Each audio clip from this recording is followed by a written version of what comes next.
All right, we are live. Um, hold on a second here. How come it's not switching? Oh, it should be okay. Hold on a second. Let me monitor.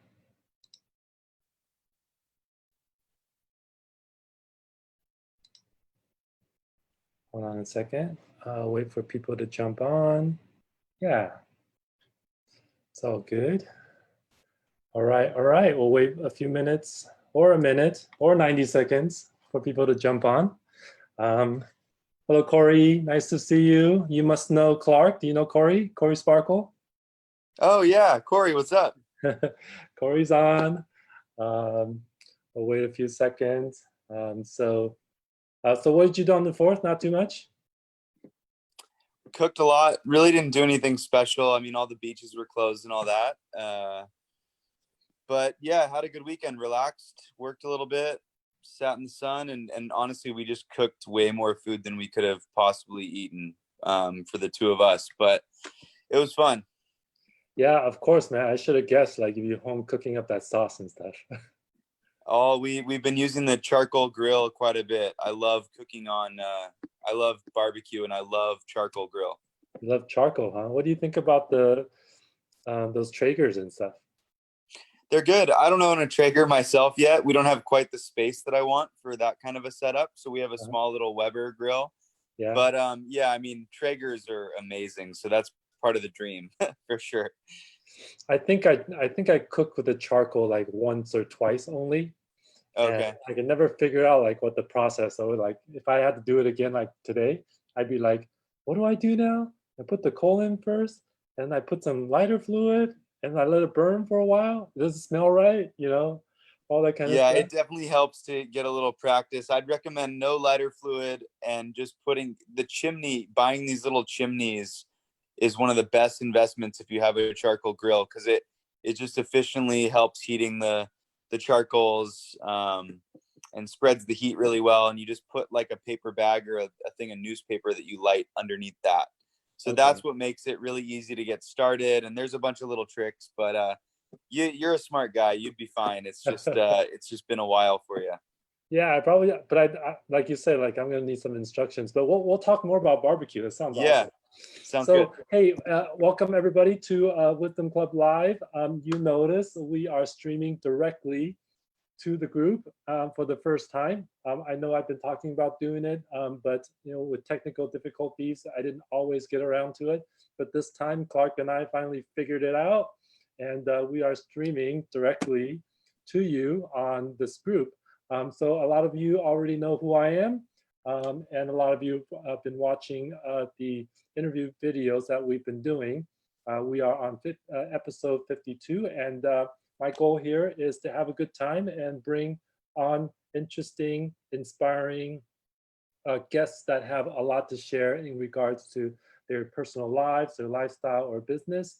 And today I have Clark Olson on the line here, and I'm super excited to talk to him. Actually, been thinking about this for quite a few weeks, and we finally were able to put down a date and have him on today. So I'm really excited to talk about what he's got going on. And I won't give anything away because I want him to kind of introduce himself, where he's from, and maybe talk a little bit about his business as we go. So Clark, take it away. Hi, everyone. Thanks, Leo. I'm excited to be on here. Yeah, so Mago is a very local business to Laguna Beach and Southern California, but also influenced by my travels and you know, a couple different places where I lived abroad, and I was teaching English and stuff like that. So it's kind of just a combination of different chapters of my life, and then, you know, culture and food just kind of go hand in hand. So you know, I'm not like a master chef or anything like that, but I'm pretty good in the kitchen and I have a lot of fun doing it, more importantly. And started the business now a little over 4 years ago officially. Yeah, So this is so yeah. hold on a second. So I know a lot of people out there have never talked to you and they may not know from my group. So you and I met because Well, for one, I go to the farmers market in Laguna every week, every single week. And I know some of these people that have been around in my group for a couple of years at least, they see me pop on video sometimes, pop on live, and show the Laguna Beach farmers market, which I love. And so, and your father and I play beach volleyball every Saturday too. So my routine was get up in the morning, get ready and all that stuff, and get out to the market by 8 o'clock, get all my groceries, stick it in my car, and go down to the beach, play volleyball until I'm done. And then I come back, and if there's anything else I needed, I'd get back in the car and I drive home, and I hopefully cook up some fresh lunch. So that's my regular routine. And so your dad, he does he always right after volleyball he always walks to the farmers market, and which is where I'm parked. So like every time I see him, he's always walking to the farmers market. So I'm like, hey, where are you going? I said, I'm going to the farmers market. I go, oh, okay, that's where I'm parked. And so later on, I found out that his son was being a vendor over there. That's kind of how I first got introduced to you. Um, but before we get to more details about the business and what it is and all that stuff, so you are native to Laguna, or like tell me about your family and your upbringing and stuff like that, just so people get know a little bit more about you. Yeah, the short version is just that we moved from Brea, just Southern California as well, to Laguna when I was 5, and then from there I attended school here until I went to Colorado for university. So I went to Boulder, Colorado for college, and then did quite a bit of traveling after that, and that's kind of how Mago slowly got started. So you guys moved from Brea. How old were you when you guys moved to Laguna? I was 5, so I hardly 5. remember Brea at all. I mean, I have little snapshots and all that, but yeah, I must have been just short of 5 years old before we moved. That's cool. So you basically almost completely grew up in Laguna, which I think everybody who's watching are always super jealous. Like that's where they want to live. And over the many years, it's gotten just like too expensive to even want to live there. So you're super lucky, and I'm lucky too because I don't live in Laguna, but I live just outside, so it's easy for me to get to and from. And I worked in Laguna for over 15 years, so I've already feel like I've grown up there, but I didn't always like live there. I didn't sleep there. So awesome. And so you're in Laguna, and you went away for college, and then you came back. So so tell everybody what your business is. Like, what do you make, and what's the product? We make small batch hot sauce. Definitely handmade craft hot sauce. So it's different than a lot of the mainstream brands. We definitely spent, for example, our process takes quite a bit longer. We only use fresh ingredients.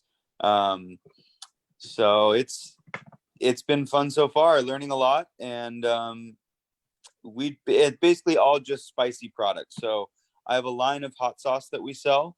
And then I'm actually working on some exciting new stuff that kind of gets into the seasoning side of the food industry. And, but everything will have a kick to it. That is for sure. Yeah, well, I'll have to talk a little bit about the little sneak peek at the end here. Yes, sir. So you have hot sauce. And so now take us back like earlier on, how you thought about the idea, and then how you kind of give us the journey, like from the beginning, from thought to like, a product in your hand that you can actually sell to somebody. Yeah. So the main things that kind of pushed me to at least embark on this journey, and even before I officially launched the biz, there was quite a bit of R&D, quite a bit of time in the kitchen, and then a lot of investigation. This was my first business, so I haven't been an entrepreneur for very long, and just like any business, there's a big learning curve. And then within food and hot sauce specifically, there was a lot of stuff that I had to learn as well. So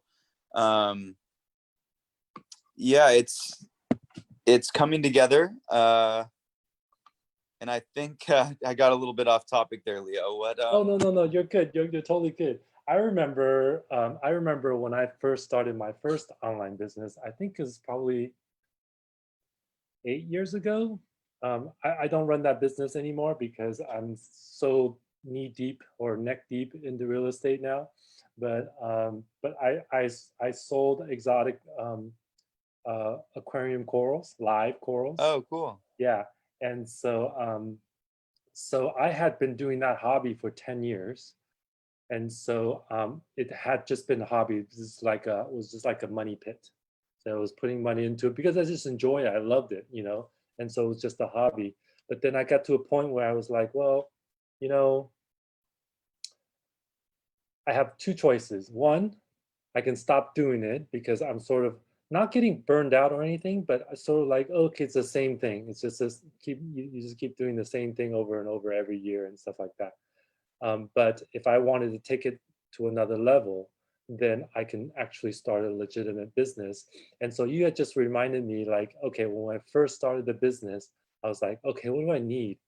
And because I worked in tech, I was like, right away, okay, I gotta have a website, you know. And I got some people together, some pieces together, and signed up and got my e-commerce site up. But then I had to get a business license. I had to get a register with the city. I had to kind of get a DBA. I had to get a separate bank account. I had to get all my vendor license and and also as a vendor, unless I can show that I'm a legitimate business with the registration, I couldn't buy wholesale, so I had to go figure that out. And because I ship products, which you do too, I had to get a shipping account and try to figure out, you know, which shipper was going to give me the best rate. Because for me, the business would not be able to make money if I was taking the regular rate, because it was costing probably $100 a package to ship um, anywhere in the country, because those things had to be shipped overnight, and it's very strict because a few hours could mean the difference between arriving dead or arriving alive, you know. And so I finally, with a lot of research and a lot of asking around, I finally got it down to about $40 a package overnight anywhere. And so and then I think I charged 30 $35 for shipping. But if they purchase for over 400, I think it was $400 worth or something, or 350, then I will give them the shipping for free. So I Nice. remember that whole process. But then once I was done, that was probably the first 6 months to a year of like refining and figuring it out. Because then I had to get a license. I had to get a vendor account with Uline. You know Uline, right? Oh yeah. I had to get all the boxes. I had to get all the packaging. I had to get shrink wrappers. I had to get like all kinds of stuff. So that was super interesting. So anyway, I don't know if you went through all that stuff. You want to talk about that a little bit? Yeah, and I just kind of remembered the original question you asked me.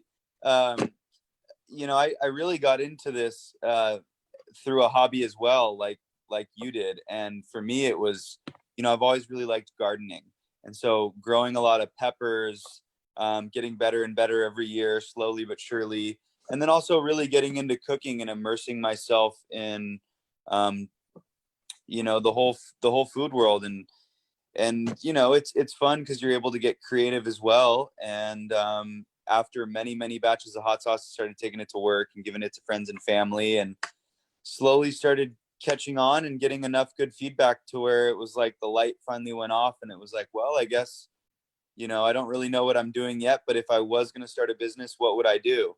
So that's kind of how it did start for me in the most basic form. So thank you kind of for bringing that back to me. But yeah, it's shipping especially is one of the many small hurdles where there's so many different options. And basically I know exactly what you went through as well, because I'm still trying to find the best rates for customers and all that, and make sure that we're doing everything the right way based off where it's going, and how much it weighs and all that. And it's not like shipping live coral, but glass bottles definitely gets expensive as well. So there's so many little parts of the business where, someone like me or you, where you're running the whole show yourself, you're really having to do it all and make sure you're doing everything right at the same time, which can get tough. Yeah, I think when you first start, everything is new. It's kind of exciting, but it's also kind of hard at the same time. Exactly. That combination of exciting and hard was super fun. But then if you're doing it tediously, like over and over and over again, like you gotta like figure out a way to automate it, shortcut it, or you gotta have somebody else do it or something, right? Because then you can get burned out, just keep doing the same thing over and over. So Yeah. That's super awesome. I mean, any kind of business that you're able to start like you is very, very rewarding, toward the end, no matter what happens to the business. I think like I'm always grateful like that I did that and I have some experience and that I know like, hey, what it takes and things like that. This, just like you said, the little things like you don't anticipate, like but you just keep going, right? Like, oh, I need this. Okay, I'll go get it. Oh, I need that. Okay, I go get it. All right, Right. I need to set this up. Okay, I go get it. And then you just keep going until you like have it all figured out. So it's not really hard. It just, just takes time. You just got to have some persistence and keep going. Exactly. So I love what you said about growing food and stuff. One of the things I really love, and I probably want to do more of this, and we can talk about more about this later on too, is stuff that you can grow like herbs, peppers, little stuff. Like I'd be cooking something like, oh, it would be good if I had a little peppers in here. Oh, it'd be good if I like grab um, some mint or some basil or something like just fresh. Like just pull whatever I need to stick it in the pot because it's like super fresh and fragrant.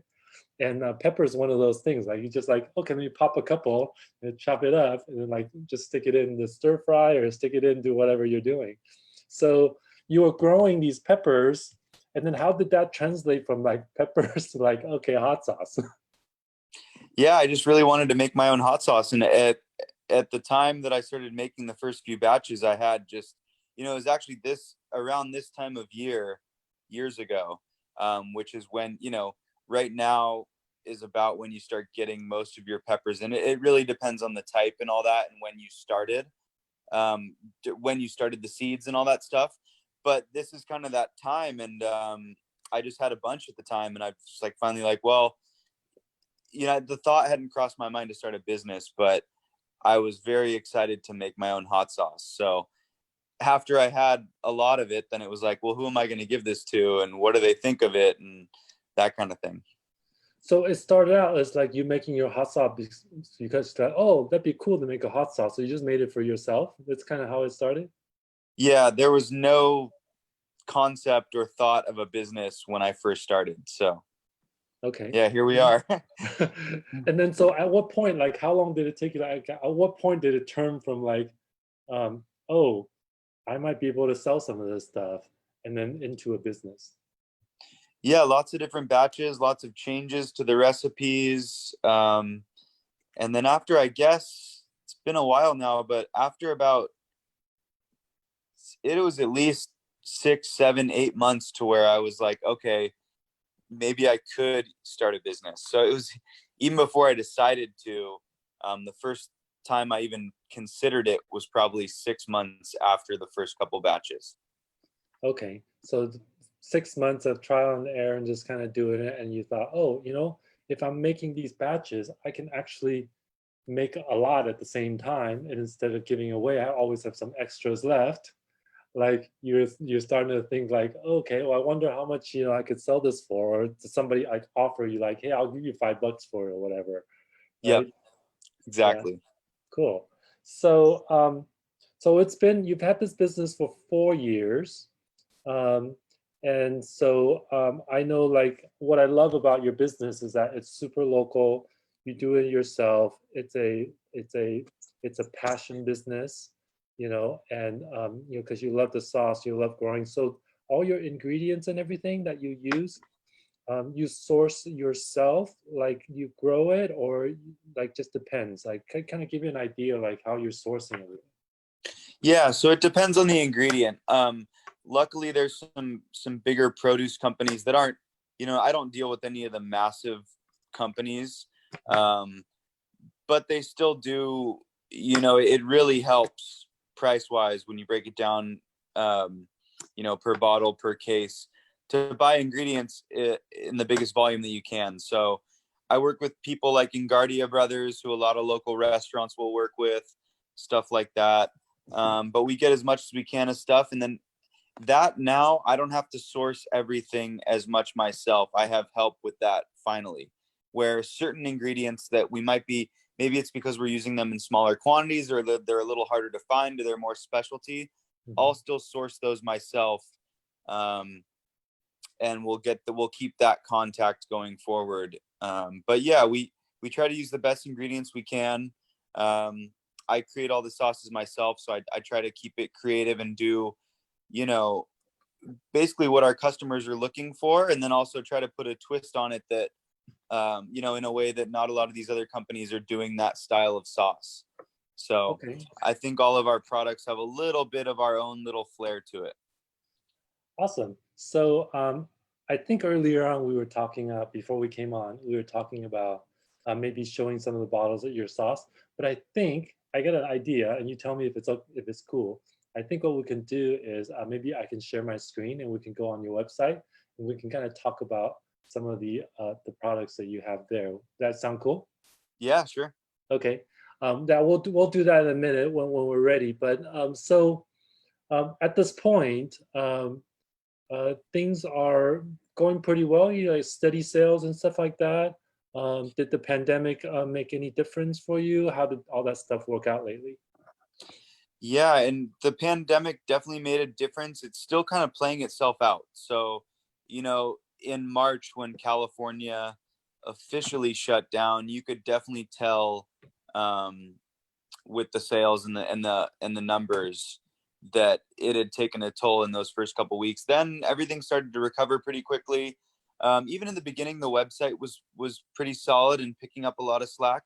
But a lot of the stores that we work with and a few of the restaurants that we work with, it definitely put a pause, so to speak, on a lot of their ordering. And yeah, restaurants closed, all that stuff. So it's been different. But again, it's, I feel blessed that the website has, really helped, and that we have a good base that orders through the site. I've been making some local deliveries and stuff and just trying to adapt the best I can. But everything's going really well. We've still been growing throughout all of this. So the website's really been my priority for a while anyways. So, and then, stuff like the market is always fun. That's a weekly thing. I see you there every week, basically. And we have a lot of solid regulars there too. So it's really, there's many different channels, and we just kind of got to do a little bit of it all. Yeah, so that I have it in my notes here to talk to you a little bit more about how you do your branding, right?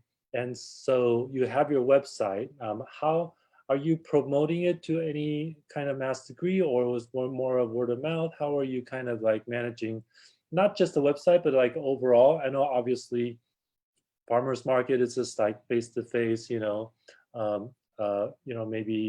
word of mouth and stuff like that. So kind of go through like the channels of marketing and branding that you have. Yeah. So we use, email marketing has always been very powerful. So anytime I would go, events and expos are definitely put on hold for a while. So that'll hurt a little bit, but we're finding ways around that.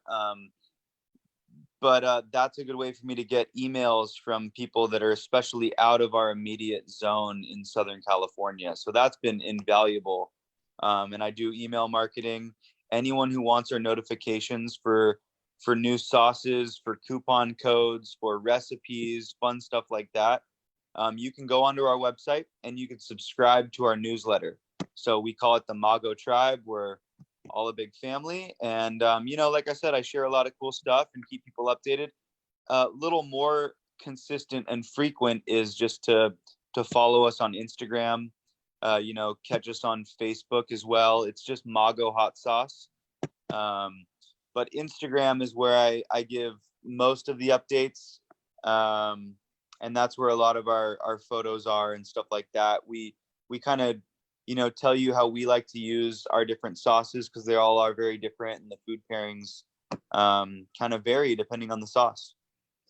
Yeah, so do you get that's very interesting. So you mentioned basically if people want updates, you do email updates and newsletter, and in that sense to get people engaged over a long period of time. If you go to the market, if you're at a show or anything like that, you basically just see, oh, you can sign up for my newsletter to have everything you need there. So that's kind of like your one way of getting people into your list. And then the other way is social media, of course, but more specifically Instagram, right? So you're posting stuff there, and people that see it, are you getting orders? People like DMing you for orders, and then or they're clicking on your profile link and going to the website. Is that kind of how that works? Yeah, I don't get a lot of DMs for orders. People try all sorts of stuff, Yeah. but yeah, you never know. I feel like I've seen it all at this point, but that's still probably not true. The website, people go straight to the site most of the time. The emails really help, like I said, but most of those people kind of know about the site, and then I'm just reminding them about certain promotions and stuff. We do get people clicking from phone or tablets through Instagram and other social media, but yeah, it's a little bit of everything, like I said. Yeah, very cool. Very cool. And so for people who don't know, like how profitable or how competitive this hot sauce industry is. I only know that it's picking up, more interest in people because I think it was probably 10 plus years ago, maybe 10, 12 years ago. I actually, like, when I was going to places, I can't remember, I think it was Vegas, or if I was driving somewhere, Sacramento or something like that, there'll be a shop specifically just hot sauce, Yeah. right? And at that time I was like, well, that's weird. Like, they want one bottle and they got like, 1,000 bottles here of different stuff. And like, we always laugh because we're like having fun, right? Like, oh, this one is so, hot. I mean, I take pretty good hot sauce, but some other people, like, they can't handle like nothing, so we're always like having little competitions and just having tastings and stuff like that. And at that time I was like, oh, I wonder if this is going to be like everywhere, like a big industry. So can you give people an idea, just because like you work in the industry, like how far it has come, like over the last, I don't know, 10, 15 years?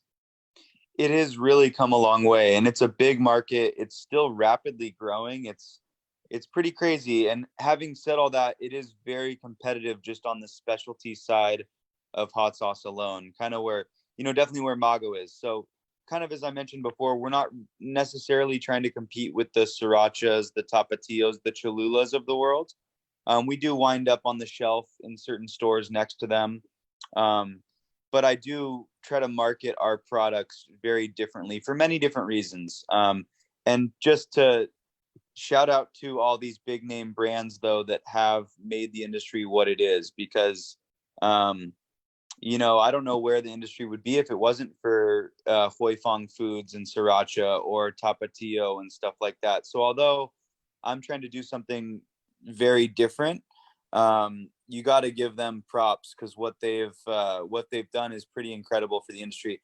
And everyone, if you're anywhere near Irwindale, it's even a little bit of a trek from here, but you can take a free tour of Sriracha if you register online. And that was one of the things I did before I officially launched the business.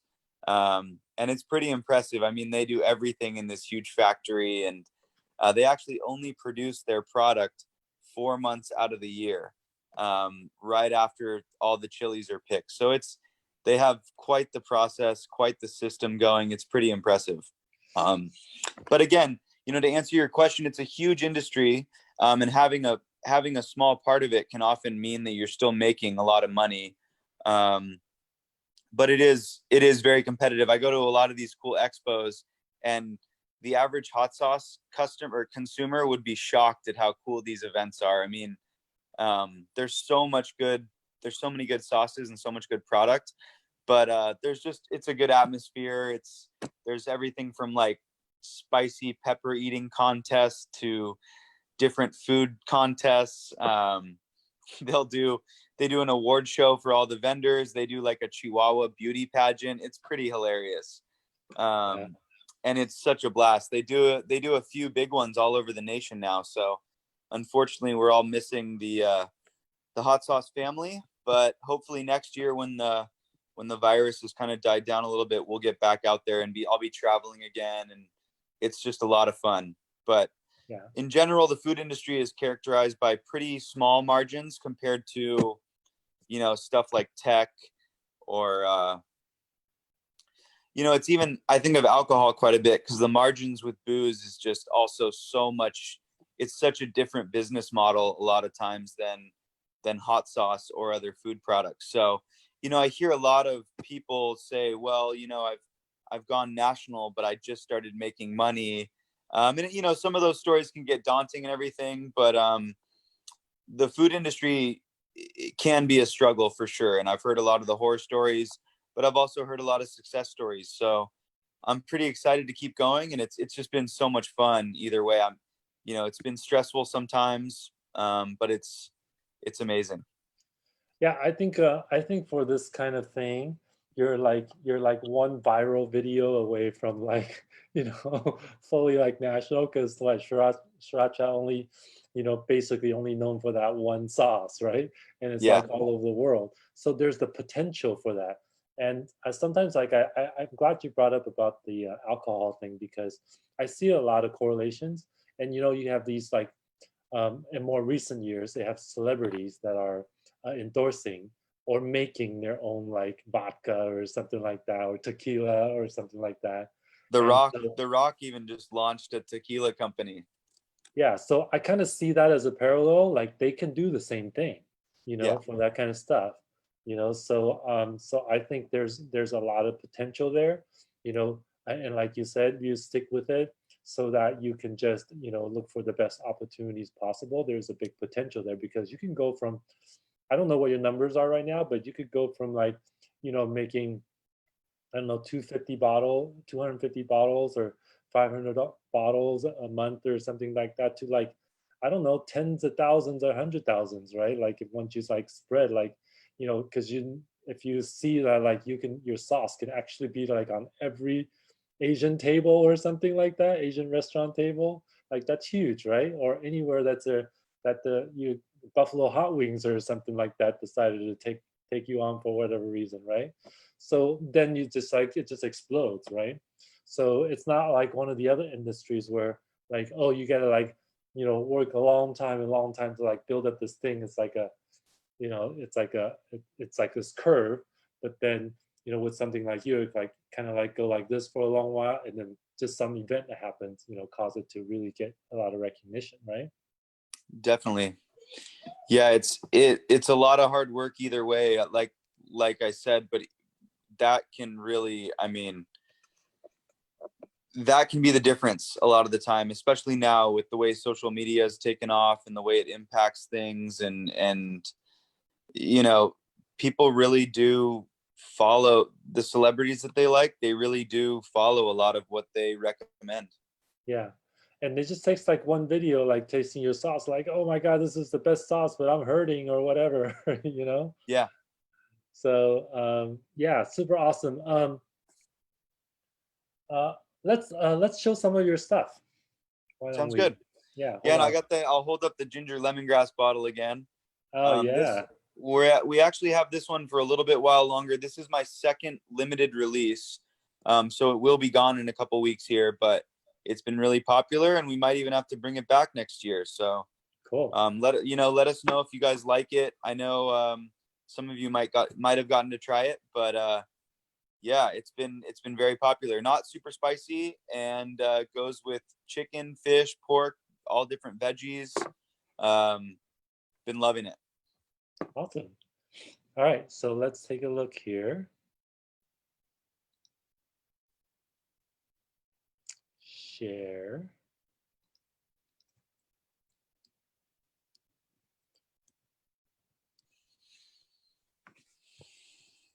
So that's good. When I go to Google, it comes up right away.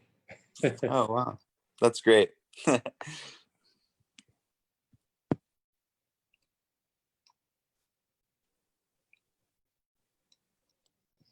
All right, so there's your sauce right there. Yeah, and that's one of our that's the latest recipe. So it's just an easy way to use the lemongrass ginger sauce. Okay, very cool. I'll do some slides here. Do you want to talk about these sauces as we go? This is just one of the recipes for our chipotle sauce, very smoky, so kind of in that barbecue world minus the sweetness that a lot of American barbecue has. But I personally am a huge mustard fan. But we try to just give people a little bit of guidance for using the sauces. And, if not, they'll still be able to figure it out. And they're all good condiments in their own way.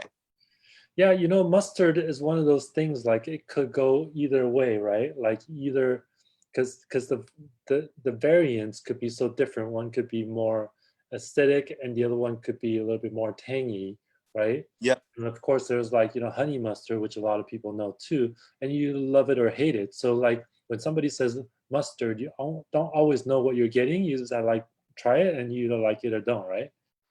Right. Yeah, exactly. And in this specific recipe, I kind of leave the type of mustard up to you because so many people are particular about whether they're going to eat Dijon or, they don't even, some people love Dijon, but they don't like yellow mustard. So this particular one is just an easy way for you to take one of your favorite mustards and make a chipotle mustard sauce out of it. So yeah, so basically we try to give people some go ahead. guidance, but at least let them, use what they like as well. Cool. So should I do this scrolling through this slideshow, or should I just go right to the shop and take a look at what you got? Yeah, maybe just go to the shop. I have a lot of different recipes on there, so talking about all of them might just take a while. But it kind of depends what people are looking for and which sauce they like.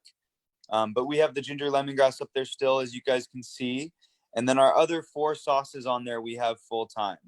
The one with the different photo is just our limited edition sauce. Which one? Oh, the one at the top left. Oh, this one. Yep. So that's the ginger lemongrass. And then the other 4 on the screen are you can only see 3 of them right now, but those are the full-time sauces. Oh, I see. So these are your regular. And then I like that you give like, this chart here. A little bit of branding. Yeah, we had fun with that. So these are all staples in your shop. So you got chipotle, ghost pepper, roasted habaneros. So would the ghost pepper be the hottest one out of all these? It is. Yeah, for now. I'll keep you guys posted on any new super spicy products, but the ghost pepper is even mild for ghost chili, but it is still the hottest that I make so far. So most people will get their kicks and some off that sauce. But eventually I will create a limited edition super hot sauce that will be even spicier. So I know, well, we can talk about that a little bit later, but I was just wondering about the standard heat index for everything. You don't specify those kind of numbers for yours? The Scoville heat scale, correct. I do not tie it to the Scoville heat scale. I still, because I've just found basically in talking to a lot of customers that they don't really know what that doesn't really help them very much a lot of the time. So what I did is our heat scale is just relative to the other sauces. So you can't really use the heat scale that we created to compare heat levels with other brands or anything like that.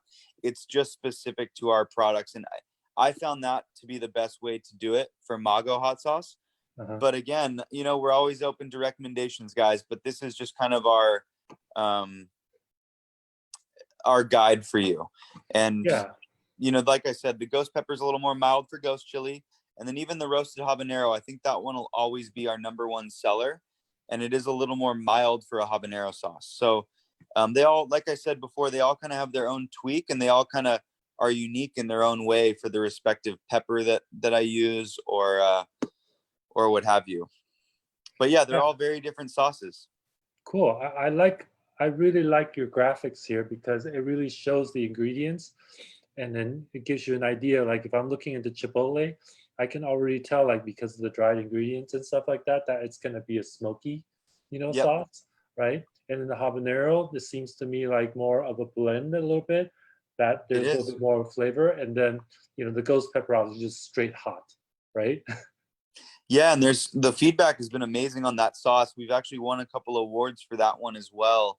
But it's got a lot of good flavor too. I use a lot of yellow bell pepper, and that's a good thing to bring up, Leo, because that's what makes it unique, is that I've found a lot of ghost pepper sauces to not really have as much flavor and be too much based on the heat. And some companies I've noticed will use like way too much garlic, and a lot of ghost pepper sauces are lacking flavor from what I found. So I use a lot of yellow bell pepper. We use a lot of carrot in that one too. So it's a little bit tart, little sweeter, but it's also a very versatile sauce for how hot it is as well. Yeah, that's exactly like what I was thinking. And then if we're looking at your a little heat chart there. So it's Yep, just below 50. So that means like it could be a good like all around. exactly. And that one is the most versatile. And it's kind of for anyone. And I just call it the everything sauce too, because it really does go with all sorts of veggies, meats, cheeses, excuse me, stuff like that. So it goes with all sorts of food. I don't think you guys want to put it in your cereal or anything like that, but it'll go with almost anything else. Well, I hadn't thought of that, Yeah, but I don't recommend it. sounds like you tried it. But almost anything else it'll go well with. Cool. So you have some other stuff here in different package. You want to kind of just briefly tell us about it? Yeah, those really help, especially for that red sauce, because it does go more quickly for people who like a little more heat, but they still love that flavor. So that's where the 32-ounce kitchen pack really helps out. It's 6 5-ounce glass bottles worth of sauce in one container. So we even sell those to restaurants. I have them up on the site for some of our diehard fans who are just flying through that red sauce and they want to get it a little more cost effectively. So that package is especially useful for when it's all for your own fridge. You might as well go big. Yeah, so it's an easy package. You're not having 5 different bottles around, and you can just kind of use right out of it if you're using on a consistent basis and using a lot of it, right? Exactly. And I love that screw top. It's really handy. It reseals every time. They're sturdy. They work really well. Yeah, super cool. And of course, you got an apparel. Awesome. Yep. Stay tuned on some new hats coming later this year. I'm just working with my friend to do a new design for the hats. But we do have black and white t-shirts. And yeah, thanks to everyone who represents Mago with the shirts. Yeah. Where does this elephant logo come from? Good question. I was backpacking through South America for quite a while. And then after moving around quite a bit, I lived specifically in Argentina, where I taught English for a full year after traveling quite a bit, like I mentioned. It's just basically a tribute to my time abroad, traveling in South America as well. And then Los Elefantes, I lived at this amazing, awesome place where the owner would rent out separate little studios to all of us, but we all shared a kitchen. We all shared a communal living room and a big courtyard. So it was this awesome, funky place called Los Elefantes, like the elephants. And the owner had named it after her experience traveling abroad as well, specifically in India. So she's been there many times. She's even lived in India for periods of time. And so hence the Indian elephant. Funny enough, it's kind of just this tribute, like I said, to my time abroad, but specifically Los Elefantes. One of the cats on the property, there was a dog and 2 cats, and one of the cats was named Mago, which means wizard or magician in Spanish. So it's such a funny, weird name for a cat. But I kind of just put everything together, and like I said, it's just kind of a shout out to Veronica and Los Elefantes. It was just such a good time, and we all were from different parts of the world, and it was just this melting pot of a house. And that's where I started making a lot of spicy food and some sauces, and then mainly started making hot sauce when I moved home from living in Argentina. So that's when I really got after it in the kitchen, was taking it into the restaurant that I worked and stuff like that. So the story sounds a little random, but since Mago is wizard or magician in Spanish, we call it spicy magic. So you'll see that on all the bottles, we have the tagline spicy magic right under the pepper. Oh, that's cool. So it's that's even what I yell at customers at the farmer's market. I'll just yell spicy magic. So trying to get their right attention. Here. Come on and I get some really weird and funny reactions sometimes too, but it's well worth it. Awesome, man. I'm scrolling through your recipe here. It looks so good right now. I'm Thank sure you. everybody is like thinking about dinner or either having dinner, and I bet people aren't having as good of food as you got on here. It looks amazing. So yeah, well, thanks for showing off the website. Yeah, no, it's super cool. So you guys, if you're watching right now, go to magohotsauce.com and you can see everything and maybe pick up some recipes and maybe see about some of these sauces. So let me get back to your video here. There you go. So awesome. You and I had a short conversation about this show called Hot Ones, right? And I know it's kind of gained a lot of cult following. I don't even remember how many subscribers they have on YouTube now. It's like in the millions, right?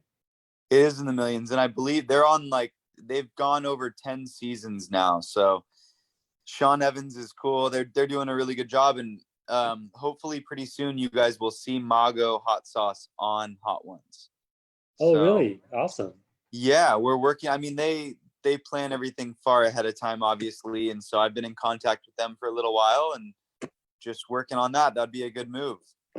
Yeah, we're gonna have to get you on another interview when that happens, so that we can all chat about it. The experience and the sauce and how that came about. That'd be awesome to talk about. That would. I'll keep you posted. Yeah, for sure. So if you guys have never seen that show, you need to check it out because it's like totally from the left wing.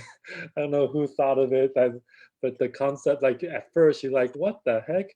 But then it's pretty addicting once you kind of like get the format and figure out what they're doing. And every guest is different. They're bringing a lot of really cool celebrities, and they're it's like a talk. It's like a late night talk show, but the guests are in pain because of the hot sauce, which is it's pretty awesome what they've done with it, and it really has taken off, as you mentioned. So it's basically an interview where half the point is for the contestants, these celebrities, to kind of suffer their way through the interview but still finish it. And yeah, the host does a good job. I highly recommend the show. It's just on YouTube, guys. Yeah, so go to YouTube and just search for Hot Ones, and you'll find it right away. You and I are starting to talk about another thing that we can do. It's more of an online tasting food fest thing that we're doing. So I'm not going to give anything away right now, but stay tuned for that because that's going to be super awesome. You can buy tickets and have food delivered and have possibly your hot sauce being featured, and you can talk through all the different kinds and get some feedback and all that kind of stuff. It's just a fun event that we're looking to see if we can do. So that's coming up, and I'll definitely let you guys know about it. Like this stuff is super fun coming out of the pandemic. People having all these creative idea about how to share food together online, as opposed to traditional way we always like, go to a restaurant and something like that. And it's opened up the industry, right? Like you can eat, you can stay home, get it delivered, and you can eat and you can share the experience with other people, at the same time, without having to physically be there. Like that concept is, I think right now is very, very accepting. And so like everybody is starting to come up with great ideas, and that's that being one of them. So I love to show you guys more as we go. As my friend Kevin Sale is heading that off, so I'll let you guys know. Maybe you guys want to buy tickets and go. So all right, super great. We covered a lot of stuff. Clark, you've been really gracious, and I'm sorry we kind of go over time a little bit, but you know I can't stop talking about food right now. Yeah, me neither, man. It was fun though, Leo, and I'll be back eventually. Yeah, awesome. So how the best way to get a hold of you? Well, I guess you know, Instagram or Facebook works, the website, and honestly, you guys can send me an email at clark@magohotsauce.com anytime. It's just CLARK@magohotsauce.com. Yeah, and come by, and if you're around, come by to the farmers market and say hi. And eventually we will be back tasting and sampling hot sauce. That will not be happening anytime soon, but I'd love to see you guys at the market and on social media and all that. Okay, and you say you guys you're pretty active on Instagram for the most part, right? For the most part, I definitely took a little break this weekend, but I'll be posting some more cool stuff later this week. And then we also have a new sauce coming out in the near future as well. So you guys are going to want to sign up for the emails, the Mago Tribe newsletter. That's the best way to get, you know, exclusive discounts and recipes and stuff like that. But even social media, like I said, stay tuned and we'll keep you updated. Yeah, and even if you're not, even if you don't have Clark sauce or anything like that, you could still substitute some other hot sauce with the recipes. Like you could still use the recipes and all that stuff. It's all public online there, right? Yep, we recommend using our products, but you guys can do whatever you want. Yeah, yeah. But if you want to see how it really tastes, you're gonna have to get some sauce. Yep, agreed. Okay, so Clark, as per tradition, we we always ask our guests about the quote that they want to share with the world. You want to share that with everybody? Yes. It was a Jim Carrey quote. I love Jim Carrey. And let me just go back to the quote, guys, real quick, so I don't botch this and mess this up. But there are so many good Jim Carrey quotes. And for a while now, I've been reading a lot of Eckhart Tolle and a bunch of really deep, cool stuff like that. That's definitely changed my perspective. And basically, Jim Carrey is just someone good to follow in that regard. He does a lot of cool seminars and he speaks on a lot of different things going on in the world, and it's always been very cool. Yeah, we haven't had a Jim Carrey quote, so I'm like super excited because it's always more of the Gandhi quotes and Mother Teresa quotes and some of the classic ones, but I'm always up for a new Jim Carrey quote here. Yeah, well, I'm finally getting to it. I had my computer closed here, so sorry, guys.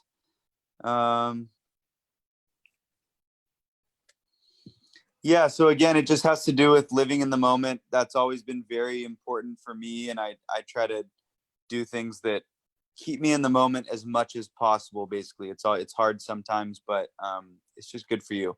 And it's the quote is by Jim Carrey, like I said, and it's, if you aren't living in the moment, you either looking forward to uncertainty or back to pain and regret. And it sounds a little dark, but I don't think it was intended that way. It just kind of shows how important it is to live in the moment. And we all have to plan ahead and schedule certain things on the calendar and all that stuff, but as much as you can, just try to be present. Yeah, absolutely. And that like totally could have come out of Eckhart Tolle too. Like talks a lot about being present and everything. Definitely. So awesome. Thank you for sharing that. You're definitely living in the present, making sauces by day, and selling them by night. And, your website is looking awesome. I look forward to maybe trying out some of the recipes and get some sauce and stuff like that and get some grill tips from you. Yeah, sounds good. We'll talk on Saturday, maybe. Yeah. Okay. Well, that's it for now. Thank you, Clark, for being here. I appreciate you. I appreciate your time. I love hearing your story, and do our best to support all of our local vendors, local businesses, because it's really, we really need to support the people that are in our community, and not have to buy from across the country in some weird place. You don't know where the ingredients come from, you don't know what it's about. And so we're always trying to support local businesses best possible, local businesses, local artists. I consider you an artist because you have to like try different things all the time, and mix it up, and it's like your own real creation, right? So Yeah. super proud of you for that, and really excited to see how you grow and get on Hot Ones and get on our food fest and all that kind of stuff. A lot of exciting things happening. But for now, we'll sign off. Thank you again, Clark.